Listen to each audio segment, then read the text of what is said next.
Hello students, welcome to our revision session again. अभी हम पढ़ रहे हैं या फिर रिवीजन कर रहे हैं mostly the numericals of first chapter. If you observe, जो भी आज तक जितने बोर्ड के क्वेश्चन पेपर्स आ चुके हैं since 2019 was the first batch of change syllabus. जो टेक्स्ट बुक हमारी चेंज हो गई थी उसके बाद जितने भी हमारे एग्ज़ाम्स बोर्ड ने या बोर्ड के जो जितने भी सारे क्वेश्चन पेपर्स है उन सारे के सारे क्वेश्चन पेपर्स में if you compare related to first chapter तो 2 मार्क्स का और 3 मार्क्स का कम से कम एक तो सम लगभग आ चुका है, लगभग पूछा गया है। और बाकी जो न्यूमेरिकल्स है हमारे जो नेक्स्ट चैप्टर्स है उसके बारे में हम बात करेंगे, लेकिन इस चैप्टर पे बहुत ज़्यादा स्ट्रेस दिया गया है अकॉर्डिंग टू द न्यूमेरिकल्स। उसी हिसाब से जो हम पढ़ रहे हैं mostly the numericals which were given in already board exam papers. तो अभी हम पढ़ रहे हैं जुलाई 19 का 2 मार्क्स के लिए दिया हुआ था ये क्वेश्चन, जो है related to are escape velocity, the formula for escape velocity. और एक सम हम पढ़ने वाले जो बोर्ड का ही था और उसके अलावा जो इम्पोर्टेंट है फ्रॉम आवर चैप्टर ग्रेविटेशन, उसके बारे में भी हम इसी वीडियो में बात करेंगे। अभी देख रहे जुलाई 19 का 2 मार्क्स का हमारा सम, वो सम क्या था? The mass of the planet, any planet is 8 times the mass of the earth and its radius is twice the radius of the earth, and find the ratio of escape velocities of these two। But किसका किसके साथ ratio calculate करने के लिए बोला है? अर्थ का planet के साथ। तो प्लैनेट की एस्केप वेलोसिटी डिनोमिनेटर में जाएगी, अर्थ के एस्केप वेलोसिटी न्यूमरेटर में आएगी। जिन दोनों का रेशो कैलकुलेट करना है हमें, तो 2 के बाद जो भी एनी क्वांटिटी कंसीडर की गई हुई होती है तो रेशियो में you know that value is always return in the denominator. वैसे ही हमें अर्थ का एस्केप वेलोसिटी का फॉर्मूला और प्लैनेट के एस्केप वेलोसिटी का फॉर्मूले से रिलेटेड हम उन दोनों का रेशियो, जैसे आप यहाँ पे देख भी रहे हो, escape velocity of earth to the escape velocity of planet. तो चलो फ्रॉम स्टार्टिंग सॉल्यूशंस के बारे में अभी पढ़ते हैं। हमें प्लैनेट का मास और प्लैनेट का रेडियस कंसीडर करना पड़ेगा। अर्थ का मास हम m कंसीडर करेंगे, कैपिटल लेटर m। अर्थ की radius capital letter r consider करनी है। तो इसलिए अर्थ का मास, सॉरी, प्लैनेट का मास और प्लैनेट की radius we are considering here as m p letter indicate the planet. Planet का मास m p, प्लैनेट की रेडियस r p कंसीडर करें। So let the mass and the radius of the planet be MP and RP respectively. तो यहाँ पे comparison क्या दिया हुआ है हमें कि प्लैनेट का मास क्या है? 8 times the mass of the earth. So planet का मास अर्थ के मास से 8 times है और प्लैनेट की रेडियस 2 times हमारी रेडियस ऑफ अर्थ है। तो ये हो गया कॉम्बिनेशन मास और रेडियस प्लैनेट का अर्थ के साथ, जिसको हमने गिवन पार्ट में ऑलरेडी यहाँ पे इंट्रोड्यूस किया हुआ है। फाइंड क्या करना है? रेशियो हमें फाइंड आउट करना है। Find the ratio of escape velocities of earth to planet. Actually if you will see in question paper it is printed in this way that find the ratio of escape velocity of the earth to the escape velocity of the planet. बस थोड़ी सी place की कमी है, इसलिए मैंने थोड़ा सा short में कर दिया। वो रेशो फाइंड आउट करना है उन दोनों के वेलोसिटी का, लेकिन एग्ज़ाम पेपर में आपको पढ़ने मिलेगा वो जुलाई 19 के। तो हमें फाइंड आउट करना है अर्थ के एस्केप वेलोसिटी का रेशो विथ प्लैनेट के एस्केप वेलोसिटी का रेशो। उसका फॉर्मूला क्या होता है? कोई भी प्लैनेट का एस्केप वेलोसिटी का फॉर्मूला होता है √2 g, capital letter G, capital letter M upon R है सिर्फ, यहाँ पे आर स्क्वेयर नहीं है। बच्चे हमेशा यहाँ पे गलती कर देते हैं, वो स्क्वेयर लिख देते हैं अकॉर्डिंग टू हमारा जो फॉर्मूला है for small letter g, that is gravitational acceleration का फॉर्मूला मैं यहाँ पे लिखने जा रही हूँ। वो होता है G equals to capital G capital M, but in the denominator it is square, but this value is square considered for gravitational acceleration. तो वहाँ पे कंफ्यूज मत होना। एस्केप वेलोसिटी का वैल्यू है, फॉर्मूला है सिर्फ √2 times gm upon r only. तो अकॉर्डिंग टू दिस फॉर्मूला हमने यहाँ पे लिख लिए। So ratio of escape velocity of earth आ जाएगी in under root sign 2gm/r। Similarly planet की एस्केप वेलोसिटी क्या लिखेंगे हम, अंडर रूट 2gmp मैंने लिखा है यहाँ पे, उसका मास, उसका radius we have considered as rp, इसलिए ये हो गई प्लैनेट की escape velocity. Under root sign है on in numerator and denominator both जगह पे, तो हम ये दोनों वैल्यू जो डिवीजन में है एक दूसरे के, उसको एक ही अंडर रूट साइन में मैंने लिख लिया और बीच में लिख दिया डिवीजन का sign. So 2gm/r divided by 2gmp/rp। ये अगर स्टेप समझ में आ गया होगा तो आगे वाला कैलकुलेशन बहुत ईजी है, बहुत ईजी। ये क्या कैसे लिखा और क्यों लिखा, क्योंकि हमें थोड़ा सा मैनेज करना है, कटिंग पोर्शन हो जाता है आगे जाके। So this value in the under root sign divided by this value. So we have written the same way, same explanation here or same expression is presented here. ये same representation है दोनों value का, सिर्फ हमने हमारी वैसे भी आप लिख सकते हो पूरा अंडर रूट, लेकिन वहाँ पे गड़बड़ हो जाता है कि दोनों तरफ डिनोमिनेटर्स है। अभी एक रूल आपको पता है एक्सप्रेशन सॉल्व करते समय कि अगर फ्रैक्शंस का डिवीजन होगा, अगर आप फ्रैक्शंस का साइन चेंज करते हो तो नेक्स्ट वाला जो फ्रैक्शन होता है उसका इन्वर्ट एंडो हो जाता है, मतलब डिनोमिनेटर और न्यूमरेटर की प्लेस चेंज हो जाती है। तो rp जो डिनोमिनेटर में, this value will be written in numerator when we change this sign. Division sign जब मल्टीप्लिकेटिव हो जाता है तो ये रेशो नेक्स्ट वाला रेशो चेंज हो जाता है according to that. Now very common sense, see on both the sides 2 is constant, it will get cancelled। Capital letter G जो ग्रेविटेशनल यूनिवर्सल कांस्टेंट है हमारा वो भी कैंसिल हो जाएगा, बचेगा m/r इंटू, अभी rp क्या है हमने गिवन में लिखा है, उस प्लैनेट का रेडियस अर्थ के रेडियस की डबल है, twice of the radius of the earth. See so I have substituted the value of rp as 2r और mp की वैल्यू है 8 times mass of the earth. So planet का मास कंपेरेटिवली लिखा गया है अर्थ के साथ, दैट इट इज़ 8 टाइम्स, तो हो गया 2r/8m। अभी देखो मैंने पहले कैंसिल नहीं किया था, अभी करके दिखाती हूँ। ये r कैंसिल हो जाएगा, m कैंसिल हो जाएगा, बच जाएगा 2/8 विच इज़ ईजिली डिविजिबल। 2 1 ज़ा 2, 2 4 ज़ा 8 हो गया, 1/4 गया under root sign. Both numbers are perfect square numbers, 1b और 4b, तो उनका स्क्वायर रूट आ गया 1/2। So do not forget to write the final statement. Therefore the ratio of escape velocities of earth to planet be 1/2। So very very very easy sum it is, और ये जुलाई 19 में 2 marks के लिए पूछा गया था क्वेश्चन 2b में। सो आप लोगों की समझ में आ गया होगा, वेरी इजी।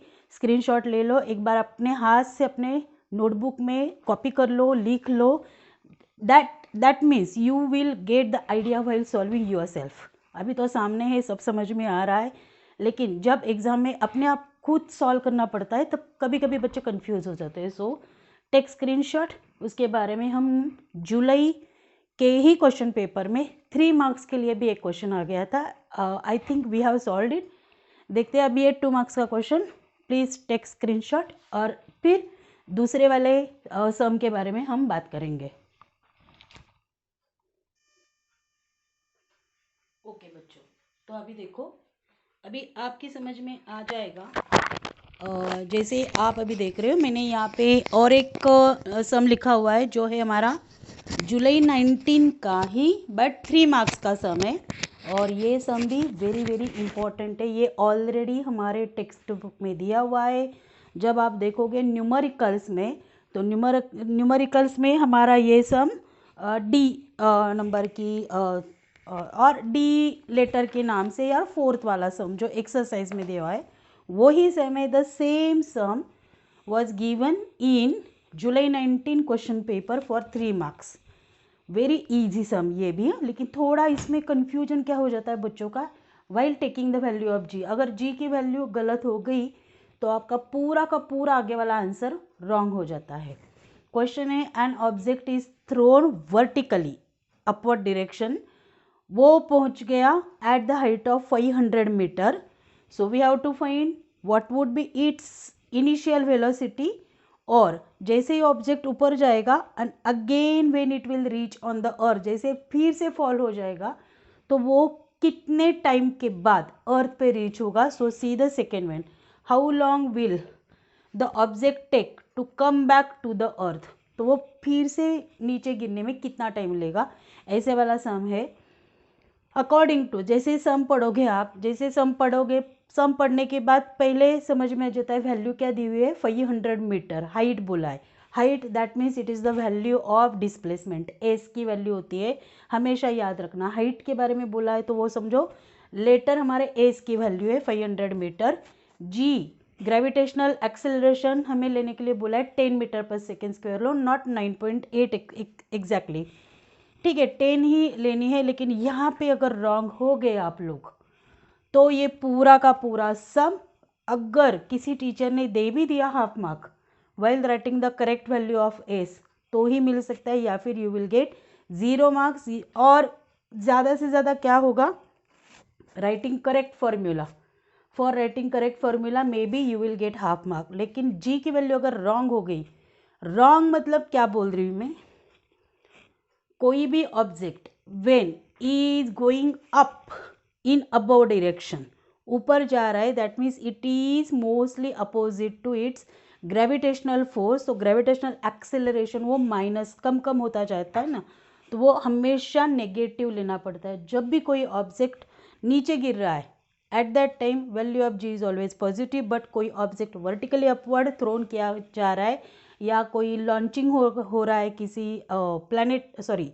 आर्टिफिशियल सैटेलाइट का, या कोई भी ऑब्जेक्ट ऊपर जा रहा है, तो उसका मतलब है हमें जी की वैल्यू माइनस ही लेनी है. अगर ये वैल्यू पॉजिटिव आपने कंसीडर कर लिया और चाहे आगे जाके समझ में आ गया कुछ तो रॉन्ग हो रहा है, सम कभी कभी हमारे लर्न हो जाते हैं पूरे साल पढ़ते पढ़ते, फिर आगे जाके आपने कहीं ना कहीं जाके जी की वैल्यू चेंज कर भी दी, लेकिन जैसे ही गिवन में आपने साइन चेंज नहीं किया है, आगे जाके कर दिया, आंसर करेक्ट है पूरा, लेकिन फिर भी वो टीचर पे डिपेंड रहता है कि मार्क्स देने चाहिए या नहीं. जैसे स्टेप वाइज चेक करते हैं, वो क्या सोचना क्या होता है टीचर की तरफ से कि अरे जी की वैल्यू यहीं पे रॉन्ग लिखी हुई है, इसका मतलब पूरा सम रॉन्ग सॉल्व किया गया है, वो यहाँ पे ध्यान भी नहीं देंगे शायद. कभी कभी टीचर मार्क्स दे देते हैं, चलो आगे जाके तो करेक्ट कर लिया, गिवन में नहीं दिया है हाफ मार्क कट करेंगे. लेकिन again according to the answer sheet of board उसके हिसाब से चेक कर रहे हैं पेपर्स, तो यहाँ पे आपका मार्क्स जाएगा, आगे वाला कोई चेक नहीं करेगा. कम से कम चलो correct writing correct formula you will gate half mark. तो इसके ऊपर हमेशा ध्यान दो. वर्टिकली अर्थ के अबव सरफेस के ऊपर अगर कोई ऑब्जेक्ट जा रहा है तो उसके लिए जी की वैल्यू हमेशा नेगेटिव लेनी है, हमेशा माइनस कंसीडर करनी है. सो कैलकुलेट क्या करना है हमें, what is the initial velocity of the object और उसको अर्थ पे रीच करते हुए कितना टाइम लगेगा. So time to reach the earth back, that is value of t. Letter t की वैल्यू, यहाँ पे लेटर यू की वैल्यू हमें फाइंड आउट करनी है. हमारे पास 3 फॉर्मूले, v equals to u plus g t, v square equals to u square plus 2s and s equals to u t plus half g t square. अभी देखो टी जहाँ पे है वो तो हमें बाद में कैलकुलेट करना है, हमें पहले कैलकुलेट करनी है इनिशियल वेलोसिटी. तो इनिशियल वेलोसिटी के लिए जो फॉर्मूला है हम यहाँ पे कंसीडर कर रहे हैं, not v equals to u plus g t. क्यों, वहाँ पे t है, टाइम हम बाद में कैलकुलेट करेंगे, पहले u की वैल्यू कैलकुलेट करने के लिए we have use this formula v square equals to u square plus 2gs. यहाँ पे ऑब्जेक्ट ऊपर गया है, ये हो गई उसकी फाइनल वेलोसिटी, यहाँ से नीचे आ जाएगा तो यहाँ पे उसकी फाइनल वेलोसिटी क्या हो गई 0. फिर उसका स्पीड बढ़ेगा ना, अभी यहाँ पे स्पीड था, स्पीड कम होता होता होता यहाँ तक जैसे पहुँच गया, अभी यहाँ से नीचे गिरेगा ऑब्जेक्ट, तो यहाँ पे इनिशियल फाइनल वेलोसिटी क्या हो जाएगी ऑब्जेक्ट की 0. So we have written here but v equals to 0 metre per second. सो ये वैल्यू हो जाएगी 0, यू स्क्वायर प्लस 2gs बन जाएगा 0. अभी सिर्फ सब्सटीट्यूशन करना है वैल्यूज़ का. 2gs, 2g की वैल्यू -10, s की वैल्यू 500, आफ्टर मल्टीप्लीकेशन वी गेट -10,000 को शिफ्ट कर दिया. अभी उनका स्क्वायर रूट लेना है, स्क्वायर रूट के लिए हमें सिर्फ पॉजिटिव वैल्यू कंसीडर करनी है. So I have written here taking positive square root, क्योंकि each square root has every perfect square number has 2 square roots, positive and negative, plus और माइनस 2 स्क्वायर रूट होते हैं। यहाँ पे हम सिर्फ पॉजिटिव वाला कंसिडर करेंगे। सो u equals to 100 metre per second, velocity कभी माइनस नहीं होती है, तो u equals to 100 metre per second. अभी नेक्स्ट फॉर्मूला, अभी यहाँ पे आप एस का भी फॉर्मूला यूज़ कर सकते हो, ये सबसे easy formula v equals to u plus g t. यहाँ पे सिर्फ इम्प्लीमेंटेशन कर दिया, v ऑलरेडी 0 है, 100, g की वैल्यू -10t हो गया, ये -10 को हमने शिफ्ट कर दिया लेफ्ट साइड में, तो वो हो गया 10t इक्वल्स टू 100, t मिल गया 10 सेकेंड। लेकिन 10 सेकेंड कौन सा टाइम है ये सिर्फ ऑब्जेक्ट को ऊपर फेंक दिया, थ्रोन कर दिया वर्टिकली, यहाँ तक रीच करते हुए उसने ले लिया 10 सेकेंड का टाइम। अभी यहाँ से गिरने वाला है, फिर with the same time it will reach on the earth. So मैंने यहाँ पे मेंशन किया है this is the time taken by object to go upward only. 10 second ले लेगा वो अपवर्ड जाने के लिए, जैसे नीचे आएगा वो उसका 2 टाइम्स हो जाएगा। While writing final answer I have written already here कि वो 2 × 10 मैंने कर दिया, तो उसका इनिशियल वेलोसिटी बन गया 100 metre per second, and time taken by the object while reaching on the earth is 20 seconds. So again this answer is you will get in ready made your notes also, or you can take a screenshot of this also. Then हम देखते हैं और exam. Hello बच्चों, पहले वाले सम का आपने screenshot ले लिया होगा। अब ये जो सम है ये अभी तक बोर्ड एग्जाम में कोई भी क्वेश्चन पेपर में पूछा नहीं गया है, कभी भी बोर्ड के क्वेश्चन पेपर में नहीं आया हुआ है, लेकिन 20 साल ये आपने आपके स्कूल एग्ज़ाम में बहुत बार अपीयर भी, जो एग्ज़ाम आपने अपीयर किए होंगे स्कूल के क्लासेस के, वहाँ पे कहीं ना कहीं ये सम आपने एक बार कम से कम सॉल्व किया हुआ है। जो हमारे टेक्स्ट बुक में दिया है पेज नंबर 15 पे जो हमारा एक्सरसाइज है, उसमें जो थर्ड वाला जो हमारा सम है वो है, वो अभी तक बोर्ड में एग्जाम में, लेकिन ये इम्पॉर्टेंट सम है, बहुत इजी है, बहुत सिंपल है, मे बी फॉर 3 मार्क्स के लिए भी आ सकता है। क्या है, एक ऑब्जेक्ट का अर्थ पे उसका मास है 5 kg और उसका वेट है 49 newton. You know that weight is measured in the unit newton and mass is measured in the unit kilogram. Mass is denoted by small letter m and weight is denoted by capital letter W। तो हमें ऐसे पूछा गया है कि same object का weight और mass on the surface of the moon क्या होगा if acceleration due to gravity on the moon is 1/6 of the earth. वो मून हो गया, मून, वो मून है, acceleration due to gravity on the moon is 1/6 of that on the earth. ये हमारी condition है। बाकी मास और वेट दिया हुआ है अर्थ पे, अभी मून पे क्या होगा उसके लिए गिवन में क्या आ जाएगा, मास of the object which is 5 kg, उसका वेट है 49 न्यूटन। यहाँ पे मैंने मेंशन किया है WE, W indicate the weight, E indicate earth, तो अर्थ पे उसका वेट है 49 newton. One more value we have to consider that acceleration due to gravity on the moon, इसलिए मैंने G के बेस के साथ उस लेटर के बेस में M लिखा हुआ है, M indicate moon. Value of acceleration gravitation on the moon is 1/6 of that value of G on the earth. तो ये कंडीशन याद रखो। फाइंड आउट क्या करना है, mass and weight of the object on the moon, वो हमें calculate करना है। लेकिन you know that mass never changes anywhere in the universe, वो वैसे के वैसा रहता है। So as mass of an object never changes anywhere in the universe, so on the surface of the moon also the mass of the object will remain as the same 5 kg है तो 5 kg रहेगा। so on the surface of the moon मास तो same रहेगा, अभी wait change हो जाएगा due to gravity. Weight का formula होता है W equals to mg। According to that I have taken the ratio of weight on the moon to the weight on the earth of that object. ये ratio लेना भूलना मत, अभी ये यहाँ से ही आपका आंसर आ जाएगा कि मून के सरफेस पे क्या आएगा। You can not directly use the formula, तो ये फॉर्मूला लेते समय उसका रेशो इंडिकेट करो। अगर आप यहाँ पे वैसा कि वैसा फॉर्मूला यूज़ करोगे तो आंसर थोड़ा सा अलग आ जाता है। वहाँ पे 1/6 ऑफ 9.8 करोगे तो आंसर जो आना चाहिए अकॉर्डिंग टू द वेट वो नहीं आता है। सो यहाँ पे दिस स्टेप पर पर्टिकुलरली दिस स्टेप याद रखना। मून का वेट का हमने रेशो ले लिया है अर्थ के वेट के साथ, हाँ, नॉट अर्थ का वेट, सो सॉरी, ऑब्जेक्ट का वेट जो है वो मून पे और अर्थ पे क्या होगा उसका रेशो हमने कंसीडर किया है। According to that, according to this formula, moon पे क्या हो जाएगा, एम तो बदलेगा नहीं, मास, उसके बाद जी की वैल्यू बदलेगी जी एम, और अर्थ पे रहेगा जी। जो वैल्यूज़ दिए हुए हैं वो मैंने सब्सटीट्यूट कर दिए। अर्थ पे वेट है 49 न्यूटन, जी एम हमने यहाँ पे लिखा है मून के एक्सेलरेशन ग्रेविटी अर्थ के एक्सेलरेशन ग्रेविटी से 1/6 है, सो ये वैल्यू लिख दिया। अभी यहाँ पे जी ई और जी ई सेम है तो वो कैंसिल हो जाएगा, बचेगा सिर्फ 1/6। Do cross multiplication, after cross multiplication you will get this division, that is recurring आता है 6 नंबर। तो you know that according to the rule अगर थर्ड डिजिट मोर देन 5 है तो प्रीवियस डिजिट हम 1 से इंक्रीज कर लेते हैं, तो ये 8.16 ना होते हुए 8.17 हो जाएगा। अगर कोई बच्चा बोलेगा, कोई लिखेगा 8.16 न्यूटन, तो ये भी करेक्ट रहेगा, उसको भी कंसिडर किया जाता है, पूरा क्रेडिट उसको भी दिया जाएगा। 8.17 लिखो या फिर 8.16 लिखो, both the answers are correct. And then do not forget to write the final answer that how it is asked, what will be their values.